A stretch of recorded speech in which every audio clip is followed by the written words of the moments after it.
हर कोई शुरू में नहीं समझेगा, लेकिन आप जानते हैं कि आप क्या कर रहे हैं। इस वीडियो में जो गेम आप देख रहे हैं उसे पिंग पोंग कोऑर्डिनेशन चैलेंज कहा जाता है। पहली नजर में आपका वजदान और आपका दिमाग फैसला कर लेते हैं कि कौन जीतने वाला है। एक खिलाड़ी रैकेट बहुत तेजी से नीचे गिरा रहा है, दूसरा खिलाड़ी बार बार चौंक रहा है और ऐसा लगता है कि वो हार जाएगा। और यही सबसे बड़ा धोखा है, क्योंकि रफ्तार का मतलब दुरुस्त सिमत नहीं होता। पहला खिलाड़ी बहुत तेजी से खेल रहा है और वो समझता है कि वो अपनी इब्तदाई कामयाबी को बस दोहरा सकता है।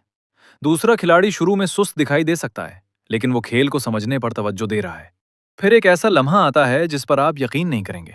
जो खिलाड़ी गालिब दिखाई दे रहा था, आखिरकार वही हार जाता है, और जो खिलाड़ी हारता हुआ दिखाई दे रहा था, आखिरकार वही जीत जाता है। और यही में इस वीडियो का असल मकसद है।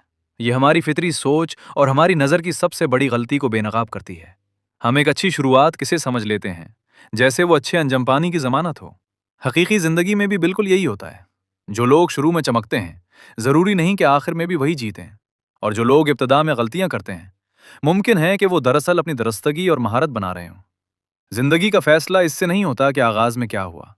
जिंदगी का फैसला मुसलसल और दुरुस्त हिकमत अमली से होता है। कभी कभी वो शख्स जो खामोशी से मुसलसल मेहनत करता रहता है और गलतियां करने के बावजूद खुद को बेहतर बनाता रहता है, शायद वही कामयाबी के सबसे करीब होता है। ये वीडियो आपके जहन में खामोश सवाल छोड़ जाती है। हमने कितनी बार किसी की कहानी का फैसला उसके अंजाम से पहले कर लिया? हमने कितने लोगों को सिर्फ इसलिए कम समझा क्योंकि उन्हें दुरुस्त होने में ज्यादा वक्त लगा? जिंदगी भी इसी खेल की तरह है।